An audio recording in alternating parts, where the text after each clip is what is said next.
जिसका हम सबको इंतजार है, माननीय प्रियंका गांधी जी। बहनों और भाइयों, सबसे पहले तो आप सबका बहुत बहुत स्वागत इस सभा में। मैं आपको दिल से धन्यवाद देना चाहती हूं कि कटाई का मौसम है और आप अपने खेतों को छोड़कर आज मेरी बातों को सुनने आए हैं। श्री रणदीप सिंह सुरजेवाला जी, कांग्रेस के महासचिव, कांग्रेस के प्रदेश अध्यक्ष श्री कमलनाथ जी, श्री दिग्विजय सिंह जी, श्री कांतिलाल भूरिया जी, श्री सुरेश पचौरी जी, प्रताप ग्रेवाल जी, श्री उमंग सिंगार जी, श्री सुरेंद्र बघेल जी, हीरालाल अलावा जी, पंचेलाल मेधा जी, सत्यनारायण पटेल जी, कमल किशोर पाटीदार जी, जीतू पटवारी जी, कुलदीप इंदौरा जी, मेरे प्यारे प्यारे कार्यकर्तागण और मंच पर उपस्थित सभी नेतागण, आप सबका भी इस सभा में बहुत बहुत स्वागत। आज आदिवासी समाज की गौरव, साहस का चिन्ह गोंडवाना साम्राज्य की महान वीरांगना रानी दुर्गावती जी की जयंती है। उन्हें मेरा शत-शत नमन। जय जोहार। लोकनायक टंट्या मामा जी की जय। जय भीम।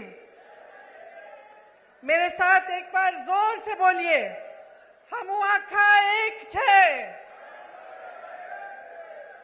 आदिवासी नायक भीमा नायक जी, शंकर शाह रघुनाथ शाह जी, बादल होई जी की विरासत को नमन। माही माता की कृपा से, कालका माता की कृपा से, अमका झमका माता की कृपा से आज मैं यहां आपके बीच आई हूं। यहीं पास में अमका झमका के दरबार में भगवान कृष्ण ने मां रुक्मिणी जी के साथ लीला रचाई थी। यहाँ मोहन खेड़ा का श्वेतांबर जैन मंदिर है, एक बहुत बड़ा तीर्थ स्थान है जहाँ देश भर से लोग आते हैं। ये महाराजा भोज की धरती है, शहीद महाराजा भक्तावर सिंह जी की धरती है, जिन्होंने हमारे पहले स्वतंत्रता संग्राम में अपने प्राणों का बलिदान दिया। यहीं पर आदिवासी समाज के और हमारे राष्ट्र नायक टंट्या मामा ने हमारी आजादी के लिए बलिदान दिया। यह संविधान निर्माता बाबा साहेब अम्बेडकर जी की धरती है। हमारी आजादी की लड़ाई के दौरान 1942 में भारत छोड़ो आंदोलन हुआ, जो धार जिले से में कालूराम विरुलकर जी ने आंदोलन का नेतृत्व किया। आजादी के बाद संविधान सभा में सदस्य बनकर उन्होंने भारत के संविधान को बनाने में बहुत योगदान दिया। महापुरुषों की धरती है। आज यहाँ खड़े होते हुए, उनका नाम लेते हुए, उनकी याद करते हुए मन में ये बात आती है कि हम इन्हें महापुरुष क्यों कहलाते हैं। इनमें और साधारण जनता में क्या फर्क था।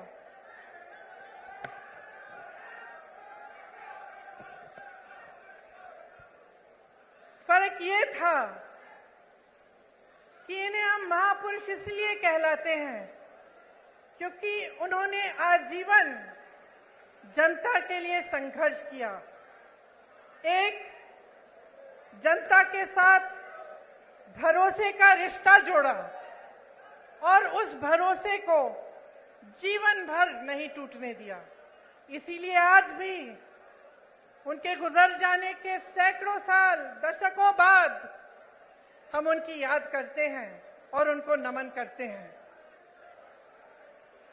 मेरी दादी इंदिरा गांधी जी भी एक इसी तरह की महापुरुष थी, पुरुष नहीं थी, मतलब एक बहुत बड़ी हस्ती थी जिन पर आपका पूरा भरोसा था। और आपका भरोसा इसलिए था क्योंकि उन्होंने दिन रात आपके लिए काम किया। एक भावनात्मक रिश्ता था और आज यहां खड़े हुए उस रिश्ते की भी मुझे याद आती है। हम छोटे थे, हमें आपकी कहानियां बताती थी, आपकी संस्कृति के बारे में बताती थी, और जो रिश्ता आपके और उनके बीच था वो आदर का रिश्ता था, प्रेम का रिश्ता था, श्रद्धा का रिश्ता था। ये एक तरफा नहीं था। ये बात नहीं थी कि सिर्फ आप उनसे प्रेम करते थे या उनके प्रति आपके दिल में श्रद्धा थी। उनके दिल में भी आपके लिए श्रद्धा थी, उनके दिल में भी आपके लिए प्रेम था, और वो आपकी संस्कृति की, आपकी के प्रति उनके दिल में श्रद्धा और आदर थी। तो ये जो रिश्ता होता है, जो नेता और जनता के बीच में होता है, एक बहुत अनोखा रिश्ता होता है। जैसे मैंने कहा, इस रिश्ते को अगर नेता निष्ठा से सींचता है, काम करके दिखाता है, तो ये रिश्ता मजबूत बनता है। तो एक ऐसा रिश्ता बनता है जैसा इंदिरा जी का आपके साथ था। आजकल परिस्थितियां काफी अलग हो चुकी हैं। हमारी तरह बहुत नेता चुनाव के समय खास तौर से आपके सामने आकर बड़े बड़े भाषण देते हैं, आप सबकी बातें सुनते हैं। मैं भी सुन रही थी। आज सुबह जब मैं उठी, मैंने कहा मैं देखती हूँ मोदी जी क्या भाषण दे रहे हैं, क्योंकि वो क्या कह रहे हैं वो भी सुनना जरूरी है। तो मुझे ताज्जुब हुआ कि जो जो हम कहते हैं वही वो कहते हैं। हम कहते हैं उन्होंने घोटाले किए, वो कहते हैं हमने किए। हम कहते हैं हमने विकास किया, वो कहते हैं उन्होंने किया। हम कहते हैं हमने रोजगार दिलाए, वो कहते हैं उन्होंने दिलाए। तो मैं सोच रही थी कि ये तो भाषण तो सभी सेम कहते हैं, वही भाषण है। तो जनता को कैसे पता चलेगा कि कौन क्या कह रहा है और इस बीच सच्चाई क्या है? हाँ, मुझे मालूम है। मैं यहाँ आ रही थी तो मैंने कुछ लोगों से पूछा, नौजवान खड़े थे, मैंने पूछा कि भाई क्या लगता है इस चुनाव में क्या होने वाला है, मध्य प्रदेश का भविष्य क्या है? कहने लगे राजा जा रहा है। तो मैंने कहा अच्छा क्यों? कहने लगे कि इस बार हमारा वोट रोजगार के लिए डलेगा।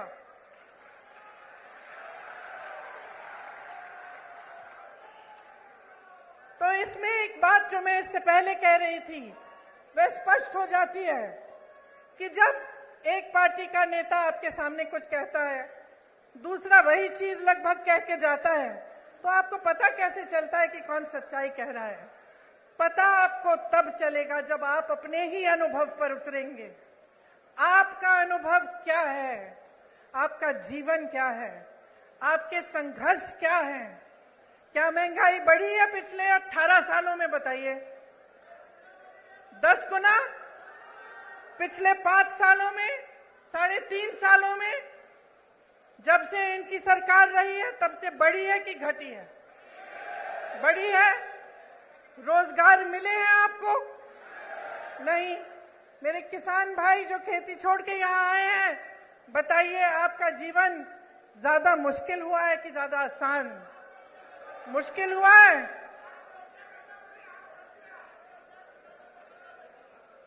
आपको मालूम, आप कह रहे हैं किसानों की आत्महत्या 17,000 में, मैंने अभी एक आंकड़ा सुना कि लगभग 17,000 नवयुवकों ने आत्महत्या की है पिछले 18 सालों में।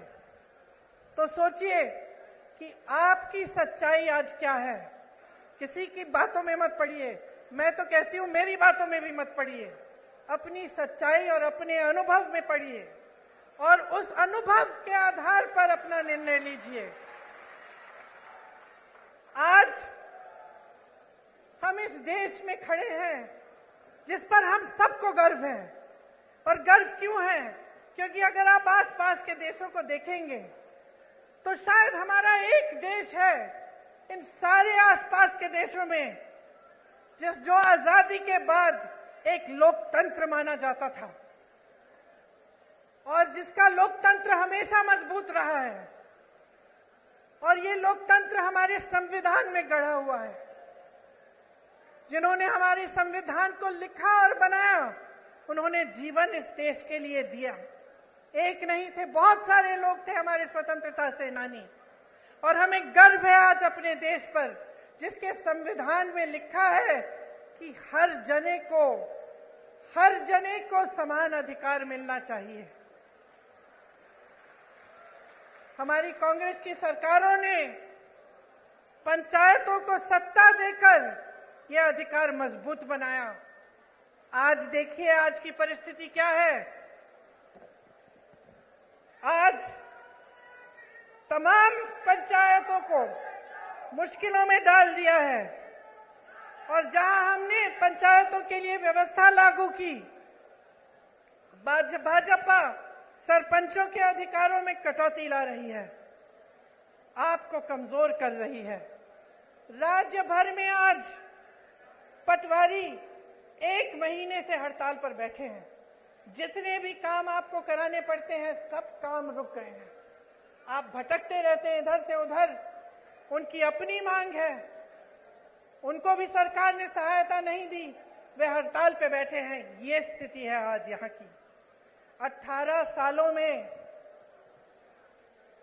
250 से ज्यादा, 250 से ज्यादा घोटाले हुए हैं। अगर हम उसकी लिस्ट बनाने चले तो हम यहाँ पे 2 घंटे के लिए खड़े रहेंगे। बच्चों के पोषण का घोटाला, मिड डे मील का घोटाला, बच्चों के एडमिशन का घोटाला, सर्व शिक्षा अभियान में घोटाला, स्कॉलरशिप में घोटाला, भर्ती की परीक्षाओं में घोटाला, नौकरियों में घोटाला, धार में यहाँ के डैम के बनाने में भी भ्रष्टाचार हुआ। इससे क्या पता चलता है आपको? आप अगर मेहनत करते हैं, खेती में काम में मेहनत करते हैं, कहीं नौकरी करते हैं, तो किस लिए करते हैं? मेरी बहनें, आप घर पे मेहनत करती हो, सारा घर परिवार संभालती हो, किस लिए करती हो? अपने बच्चों की परवरिश के लिए करती हो ना, अपने बच्चों के भविष्य को सुरक्षित करने के लिए। हम हमेशा सोचते हैं कि हमारे बच्चे बड़े होकर हमसे कुछ ज्यादा ही करें। अगर हम खेती करते हैं, हम सोचते हैं कि चलो इसको पढ़ाएंगे लिखाएंगे, इसकी और हमारे से बड़ी ज्यादा नौकरी होगी। अगर हम कहीं पे नौकरी करते हैं, हम सोचते हैं चलो इसको और पढ़ाएंगे लिखाएंगे ताकि हमसे भी ज्यादा कमाएं, हम बूढ़े होंगे हमारी देखभाल करें। यही हमारा मकसद होता है। चाहे जितने भी लोग आज यहाँ बैठे हैं, सब चाहते हैं कि अपने बच्चों का भविष्य मजबूत हो, उनकी तरक्की हो। और जब आप सामने देखते हैं कि चाहे पाठशालाओं में, चाहे भर्ती में, चाहे आपकी नौकरियों में, चाहे कुछ भी हो, हर चीज में घोटाला भ्रष्टाचार है, तो कैसे मायूस होते होंगे? तो कैसे आपका दिल मजबूत बने और आप आगे बढ़ते चले जाएं? जब आपने किसी पर भरोसा किया, आपने अपना पूरा भरोसा एक नेता में डाला, एक पार्टी में डाला, और आपको पता चला कि 3.5 सालों से, उससे पहले भी जब इनकी सरकार थी, तो सिर्फ भ्रष्टाचार करते रहे। मैं जानती हूं कि आप में से कुछ लोग हैं जो सोचते हैं कि चलो खा रहा है, थोड़ा बहुत उसको खाने दो, हमारा काम तो करे, है कि नहीं? मैंने बहुत बार सुना है कि लोग कहते हैं चलो कोई बात नहीं, थोड़ा बहुत सब करते हैं, लेकिन कम से कम हमारा काम तो हो रहा है। मैंने बहुत बार कभी सुना है। लेकिन यहां तो परिस्थिति है कि खाए जा रहे हैं, आपका एक काम नहीं हो रहा है। आप अपने बच्चों को पाठशाला भी नहीं भेज सकते, ये जानने के बिना कि वहां पे भी भ्रष्टाचार हुआ है। यहां व्यापम का घोटाला हुआ, 50 से अधिक लोगों की मौत हुई। इन्होंने जांच कराई? ये जो ईडी ये सबके घर भेज देते हैं एजेंसियों को, पता चला कि किसी ने इनके खिलाफ कुछ कह दिया, लिख दिया, एकदम ईडी पहुंच गई उनके घर। अरे यहां तक कि फिल्मों के अभिनेताओं के घर भी कल परसों ईडी पहुंच गई। यहां पे क्यों नहीं पहुंची?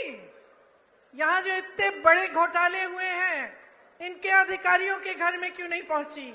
इनके नेताओं के घर में क्यों नहीं पहुंची? तो ये सवाल आपको पूछने हैं। जब मां नर्मदा के साथ घोटाला हो सकता है, भ्रष्टाचार हो सकता है, जब महाकाल की मूर्तियों के साथ सप्त ऋषियों की जो मूर्तियां हैं उन्हें स्थापित एक दिन किया, अगले दिन बह गई, इनके साथ जब भ्रष्टाचार हो सकता है, जब भगवान के साथ कोई घोटाला और भ्रष्टाचार करने की हिम्मत करता है, तो क्या समय नहीं आ गया है इनको बदल डालने का? बताइए।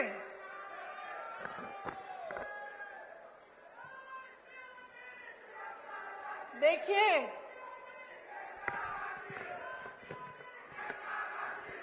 देश की आंधी इस देश का नौजवान है।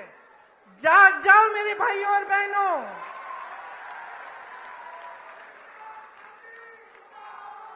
आपको बचाने के लिए कोई आंधी नहीं आ रही है, आप खुद को बचाइए। ये जो आपके साथ हो रहा है ये गलत है। जो रोज रोज आप जी रहे हैं, आप संघर्ष कर रहे हैं, ये गलत है। मेरे नौजवान भाइयों, आप फीस देते हैं ट्यूशन की? देते हैं कि नहीं? जब आपको भर्ती की परीक्षा भरनी पड़ती है, आप संघर्ष करते हैं कि नहीं?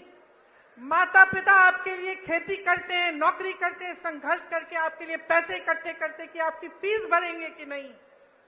तो क्यों इनको आपने इतनी हिम्मत दे दी है कि जब आप परीक्षा देने जाते हैं तो बार बार उनकी भर्ती की परीक्षाओं में ये घोटाला करते हैं? मैंने उत्तर प्रदेश में देखा है, मैंने उत्तर प्रदेश में ऐसे नौजवान देखे हैं जिनके 10-10 साल गुजर गए हैं। एक परीक्षा दी, मार्क्स नहीं निकले, उसमें कुछ घोटाला हो गया। दूसरी परीक्षा दी, उसमें भी घोटाला हो गया, भर्ती की लिस्ट नहीं निकली। इंतजार करते रहे ये सोच के कि हमने पैसे खर्चे हैं, हमने मेहनत की है, एक ना एक दिन हो जाएगा। इंतजार करते रहे। जो बच्चा 22 साल का था, 21 साल का था, अब 30 साल का हो गया, अभी तक उसको नौकरी नहीं मिली।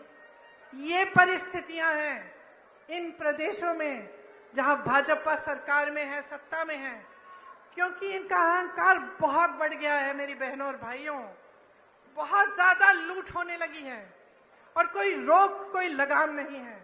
आप सोचिए, जब आप ही की संपत्ति, इस देश की संपत्ति, जो सबसे बड़े बड़े पीएसयू हैं, वही अपने दोस्तों को बेच डाले। जब यहाँ खड़े हुए जितने भी अधिकारी हैं, पुलिस वाले खड़े हैं, कर्मचारी हैं, इनको पुराना पेंशन नहीं मिलता। जब इसको देने का समय आता है तो आपको बताया जाता है कि पैसे नहीं हैं। तो अगर पैसे नहीं हैं तो अडानी जी के हजारों करोड़ लोन माफ कैसे हो रहे हैं?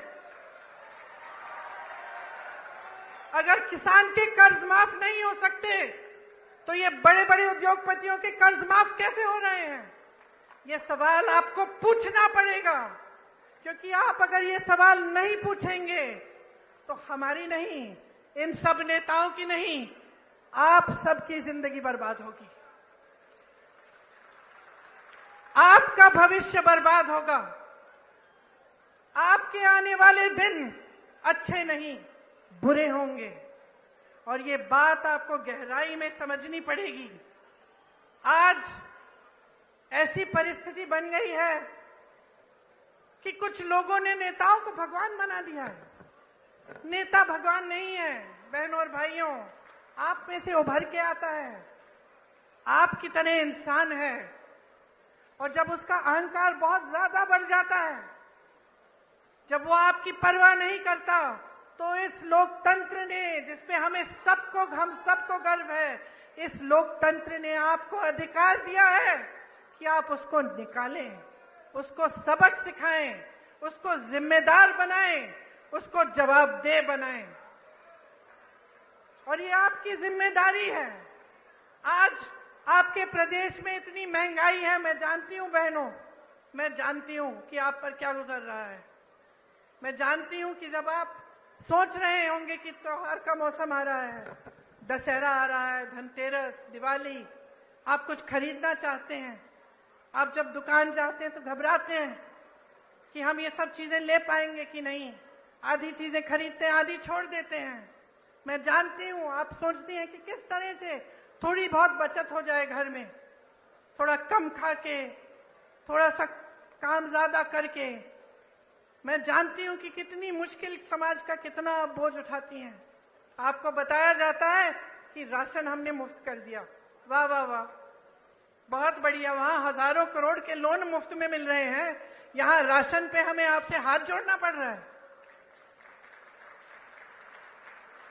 इन्होंने कहा कि राशन आपको मुफ्त में दे रहे हैं। अब आप सोचिए, मैं एक राज बताती हूं आपको। जब कांग्रेस की सरकार थी तब आपको राशन कितने में मिलता था? 60 रुपए में। उस समय गैस का सिलेंडर कितने का था? 425 रुपए। तो मतलब 485 रुपए में लगभग आपको राशन भी मिल जाता था और आपको सिलेंडर भी मिल जाता था। अब ये कहते हैं इन्होंने राशन मुफ्त कर लिया, जैसे बहुत बड़ा एहसान कर लिया आप पे। और अभी तक, कल तक, चुनाव के आने तक सिलेंडर कितने का मिल रहा था आपको? 1125 रुपए।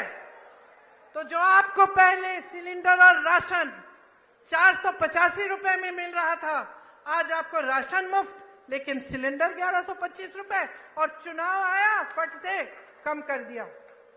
चुनाव आया, आप सुन लीजिए इस बात को बहुत ध्यान से। चुनाव आया तो क्या क्या नहीं हुआ। चुनाव आया तो घोषणाएं शुरू। चुनाव आया तो मोदी जी हर 2 दिन यहां आकर कोई उद्घाटन कर रहे हैं। 18 साल में समय नहीं मिला उद्घाटन करने के लिए। ये पुल, ये सड़कें, ये सब विकास की बातें ये पहले नहीं हो सकती थी? क्या समझ रखा है आपको भाइयों और बहनों? अरे जागो, इनको सिखाओ। ये तो समझ रहे हैं कि किसानों के जीवन में मुश्किल पे मुश्किल डालें, कि आप सिंचाई के लिए इनसे भीख मांगे। आपकी जब फसल बर्बाद हुई है उसका मुआवजा आपको मिला है? यहां सोयाबीन के किसान हैं? आपको मुआवजा मिला? चलिए, बारिश आई, बाढ़ आई, कुछ सर्वे भी किया इन्होंने मुआवजे के लिए?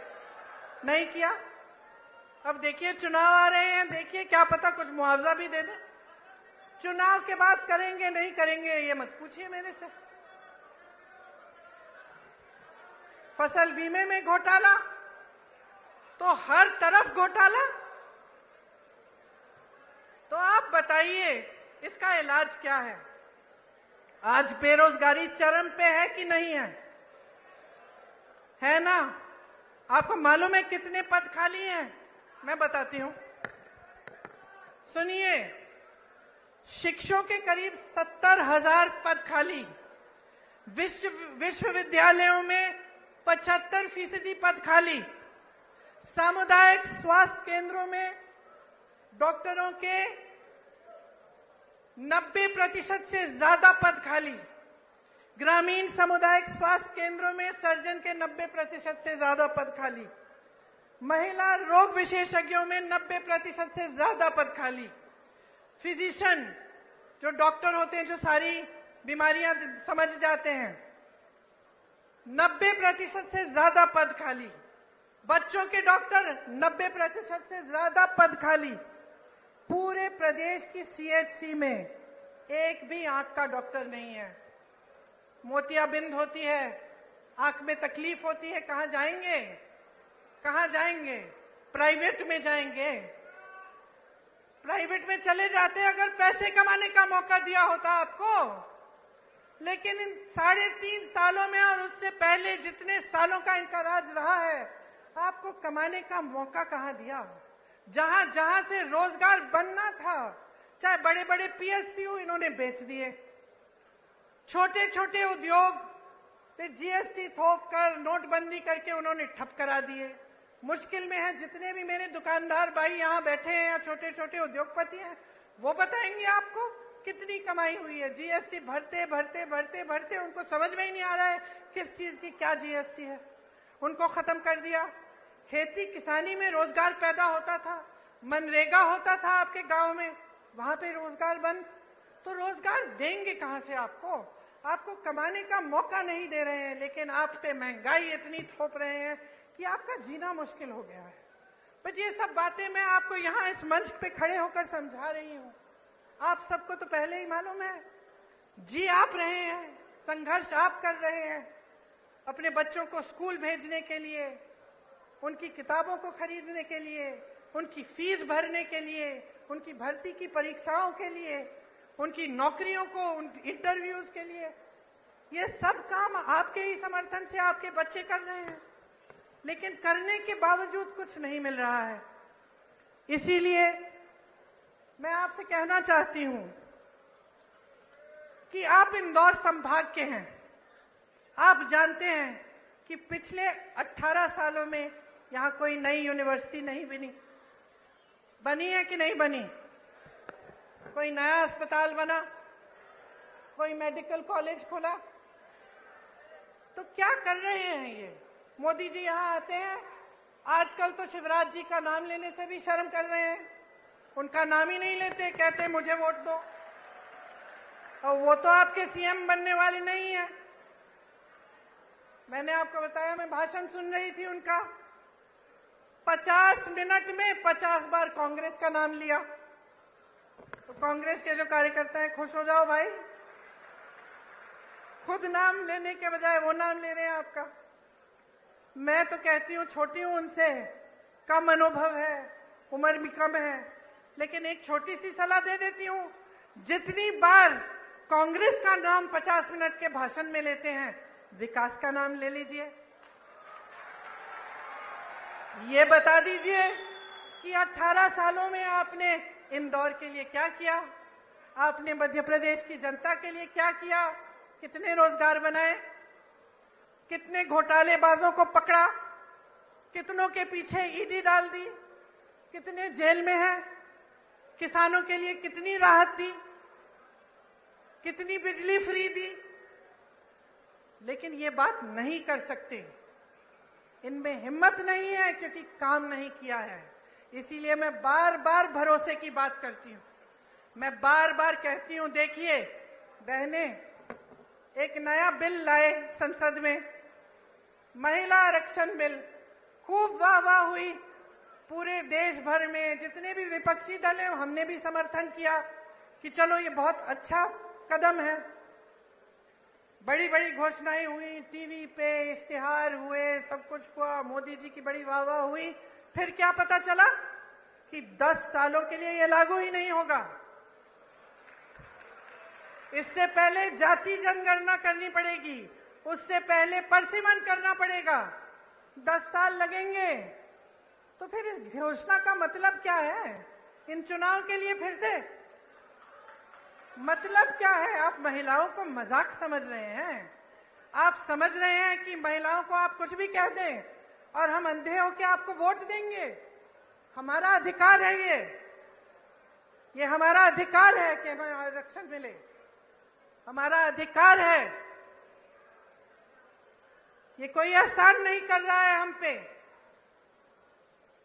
और जिस तरह इस देश के एक एक वासी का अधिकार है, इस संविधान में है कि हर चीज के लिए समान अधिकार होना चाहिए,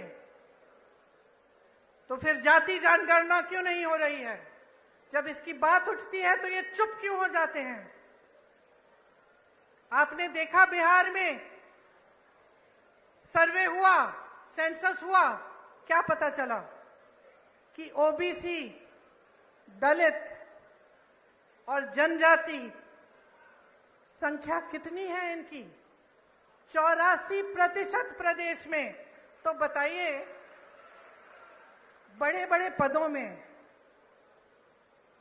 जहां सबसे ज्यादा लाभ होता है, क्या जहां सबसे ज्यादा सत्ता होती है, उन पदों में क्या 84% इन जातियों के लोग हैं कि नहीं? बताइए, होने चाहिए कि नहीं? तो जब ये बात उठती है तो ये चुप क्यों हो जाते हैं? आप सब आदिवासी समाज के हैं, यहां से आपको पलायन करना पड़ता है, सच बात है कि नहीं? दिल्ली में बहुत सारे लोगों से मैं मिलती हूं जो यहां से गए हुए हैं वहां पलायन करके, क्यों? रोजगार ढूंढने के लिए। आपके क्षेत्र में जैसे मैंने पहले कहा, मनरेगा होता था, कुछ रोजगार मिल जाता था, वो भी बंद हो गया है। यहाँ की आदिवासी महिलाओं पर सबसे ज्यादा अत्याचार है। आपने सारे वायरल वीडियो देखे होंगे, क्या क्या नहीं कर रहे हैं। देश में सबसे ज्यादा बच्चियां एमपी में गायब हैं, सबसे ज्यादा महिलाएं यहां से गायब होती हैं। यहां रोज 17 बलात्कार होती हैं। बहनों सुनो, क्योंकि आपको पूछना पड़ेगा कि आपकी सुरक्षा के लिए ये सरकार क्या कर रही है। ये बड़ी बड़ी बातें, बड़ी बड़ी घोषणाएं चुनाव से पहले कि आपको पैसे मिलेंगे, आपकी सुरक्षा होगी, आपको आरक्षण मिलेगा, बहुत बड़ी बातें हैं। 18 साल से सरकार में रही हैं, आपकी बच्चियां आज भी सुरक्षित नहीं हैं। ये सवाल पूछो। आपको याद है वो कहानी यहीं की, कृष्ण भगवान ने जब रुक्मिणी जी के साथ लीला रचाई तो रुक्मिणी जी ने क्या कहा? कहा कि घोड़ों का, रथ के घोड़ों की लगाम आप मुझे दे दीजिए, मैं चलाऊंगी ताकि किसी को गलत फहमी ना हो। और मेरी बहनें मुस्कुरा रही हो, लगाम अपने हाथों में लो, अपने भविष्य का रथ रुक्मिणी जी की तरह चलाओ। आगे देखो, अर्जुन की आंख और अर्जुन के निशाने के तरह विकास, अपने बच्चों का भविष्य, अपने अधिकार, इस देश को आगे बढ़ाने का काम अपनी नजर से मत हटाओ। ये तुम्हारी जिम्मेदारी है मेरी बहनों। तुम अगली पीढ़ी का परवरिश करती हो, तुम समाज को बनाती हो। अगर तुम समाज को मजबूत नहीं रखोगी तो ये समाज नहीं रहेगा। जो आपकी परंपराएं हैं, मेरी दादी इंदिरा गांधी कहती थी कि जो आदिवासी संस्कृति है, जो आदिवासी परंपराएं हैं, इन्हें मजबूत रखना बहुत जरूरी है। कभी इन्हें बदलने की कोशिश नहीं की उन्होंने। जल जंगल जमीन का अधिकार आपको दिया, पट्टे आपको दिए ताकि आप मजबूत बने। और मेरी बहनें, आज इस देश का एक एक नेता समझ गया है कि अगर महिलाओं का वोट उसे नहीं मिले तो वो सत्ता में नहीं आ सकता। इसीलिए मेरी बहनें, जब मैं कहती हूं कि लगाम संभालो, अपना रथ खुद चलाओ, मैं इसलिए कहती हूं कि आज कौन सत्ता में आएगा, कौन नहीं आएगा, ये आपके हाथों में है। इस बात को गहराई से समझो। जब आपको झूठे वादे किए जाते हैं, जब आपको बताया जाता है कि हम आपके लिए क्या क्या नहीं करेंगे, तो जानते हैं आपकी बेटियां अगर हैं तो कभी कभी बेटी आती है, कहती है अच्छा लड़का मिल गया, तो आप कहती हैं कि अगर हमें शादी के लिए तुम्हारे लिए लड़का ढूंढना है तो पहले हम जानना चाहेंगे कि उसकी क्या मजबूती है, क्या करेगा।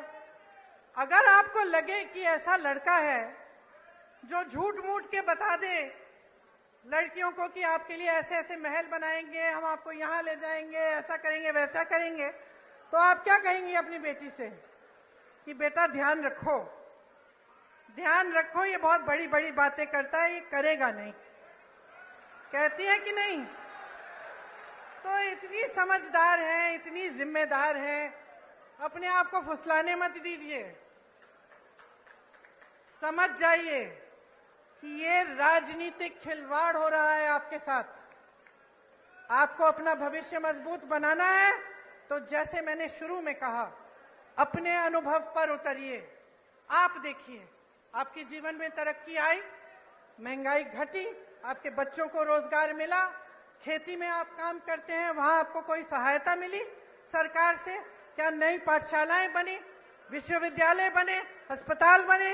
और अगर नहीं बने हैं तो बहनों और भाइयों, जाग जाओ और एक ऐसी सरकार लाओ जो ये सारे काम आपको करके दिखाए।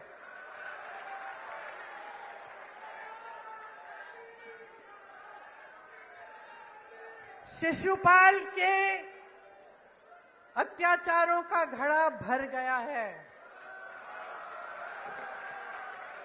भर गया है।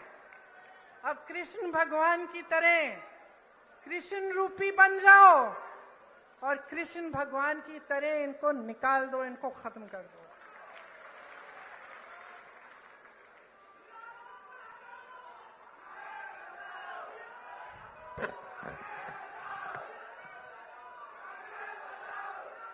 डेढ़ सालों में,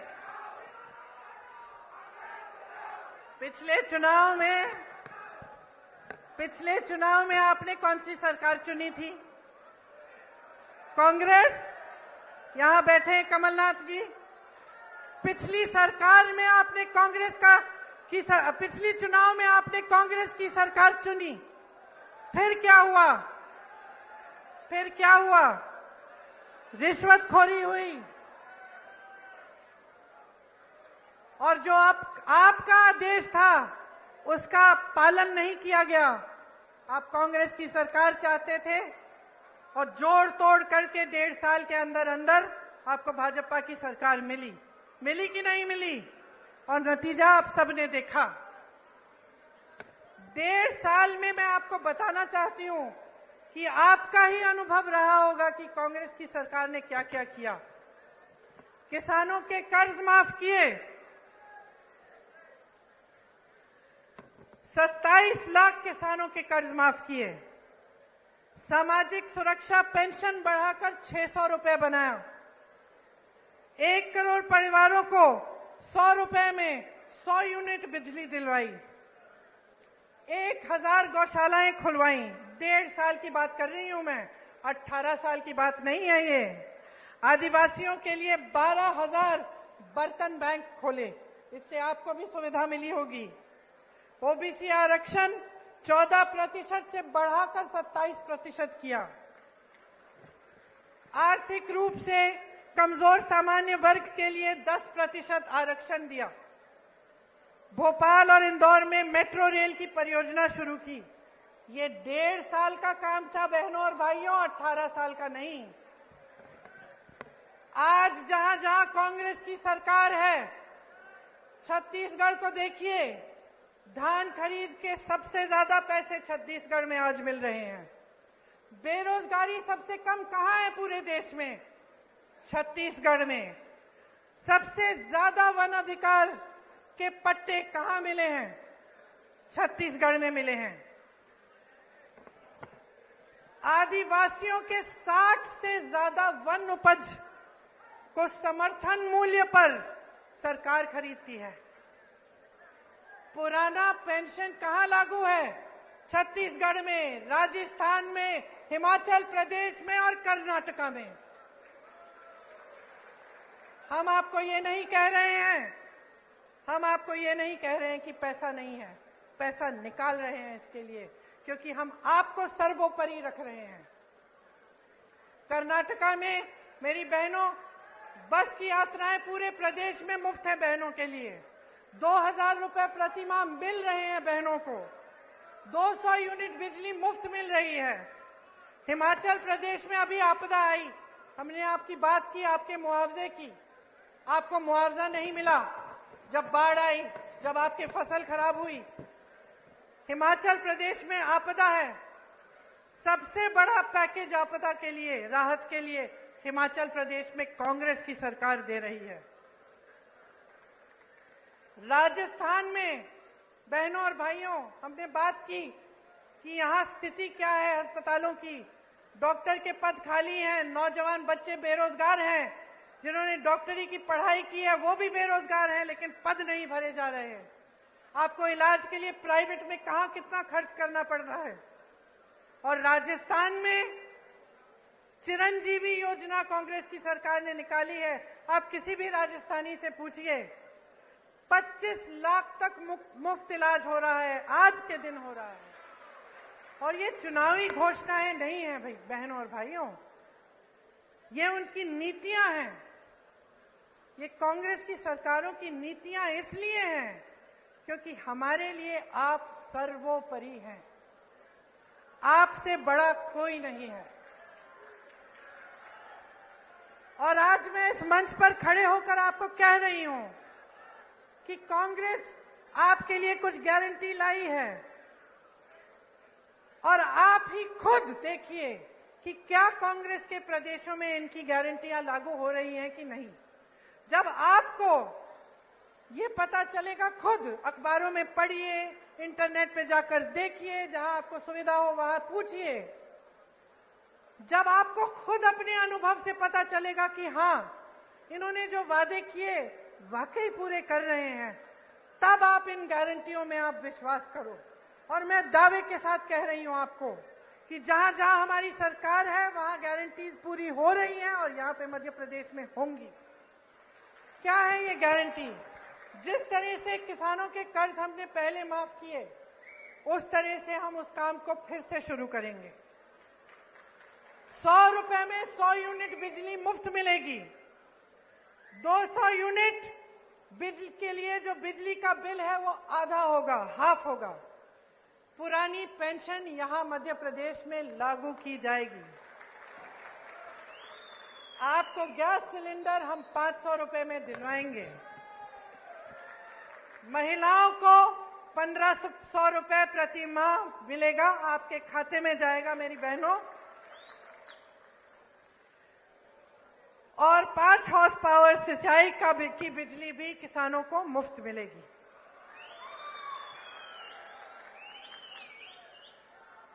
देखिए, आपने मेरी बातें बहुत ध्यान से सुनी, और मैं यहां खड़े होकर ऐसी कोई बात भी नहीं करना चाहती जो सही नहीं है। दूसरी पार्टियों के बारे में नकारात्मक बातें करना, उल्टी सीधी बातें करना आसान है। अपने काम और अपनी पार्टी, अपनी सरकारों के अनुभव, उनके विवेक, उनके कार्यों के आधार पर बात करना मुश्किल होता है। मुश्किल क्यों? क्योंकि फिजूल की बात नहीं कर सकती। मैं यहां खड़ी होकर ये नहीं कह सकती कि भाई राजस्थान में चिरंजीवी योजना है, 25 लाख का मुफ्त इलाज है, अगर नहीं होगा तो। क्योंकि आप में विवेक है, आप जान लेंगे कि भाई यहां पे खड़े होकर सब फालतू की बातें करते हैं।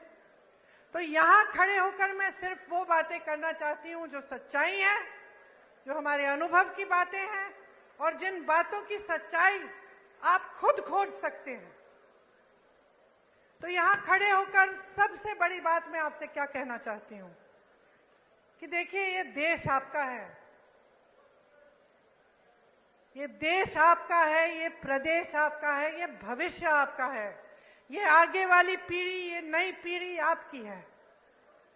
तो जिम्मेदारी भी आपकी है, कांग्रेस पार्टी भी आपकी है,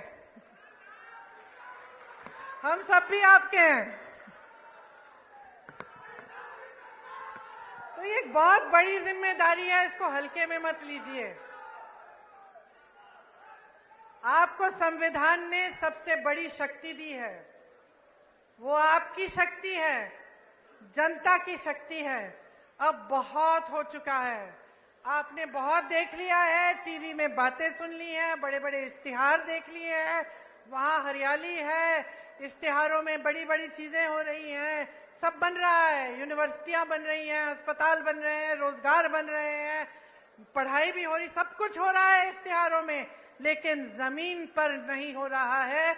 और जब तक आप इसको जमीन पर नहीं उतारेंगे, आप स्पष्ट कर दीजिए हर नेता को कि जब तक ये बातें जमीन पर नहीं उतारेंगे, अपने वादों पर खरे नहीं उतरेंगे, तब तक आपका कीमती वोट उनके पास नहीं जाएगा।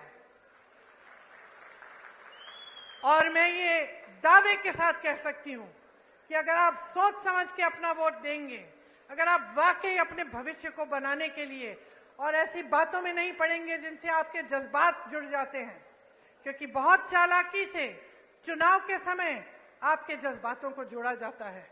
धर्म की बातें होती हैं, जाति की बातें होती हैं, ऐसी बातें होती हैं कि आपको बुरा लगता है कि भाई अगर हम वोट नहीं देंगे कहीं हमारे धर्म पे आंच ना आ जाए, कहीं हमारी जाति पे आंच ना आ जाए। लेकिन यह आपको गुमराह करने का तरीका है। तो जैसे मैंने कहा, अपनी आंख अर्जुन की तरह निशाने पर रखिए। निशाना आपका भविष्य है, निशाना मध्य प्रदेश का भविष्य है। मेरी बहनों, निशाना आपका भविष्य है। इससे आंख मत हटाओ और आप जिस दिन चुनाव में वोट डालने जाएंगे उस दिन याद रखो मेरी बातें। ये वोट आपके लिए जाना चाहिए, आपके मध्य प्रदेश के लिए, आपके भविष्य के लिए और आपके बच्चों को मजबूत बनाने के लिए। और मैं दावे के साथ कहती हूं कि अगर आप इस तरह से सोचेंगे, अगर आप पूरे विवेक से और अपने ही अनुभव से अपना वोट डालेंगे, तो आपका एक एक वोट आज कांग्रेस पार्टी को जाएगा। क्योंकि इस देश को मजबूत बनाने वाली, इस देश को स्वतंत्र बनाने वाली, इस देश को एक रखने वाली, इस देश में विकास लाने वाली एक ही पार्टी है, कांग्रेस पार्टी। भाइयों और बहनों, अब खेती में वापस जाने का समय आ गया है। मैं आपको और कष्ट नहीं दूंगी। आपको बहुत बहुत धन्यवाद देती हूं कि आपने इतनी प्यार से मेरी बातें सुनी और मेरा इंतजार किया। मेरे साथ एक बार कहिए, मध्य प्रदेश की जय, मध्य प्रदेश की जय, मध्य प्रदेश की जय। जय हिंद।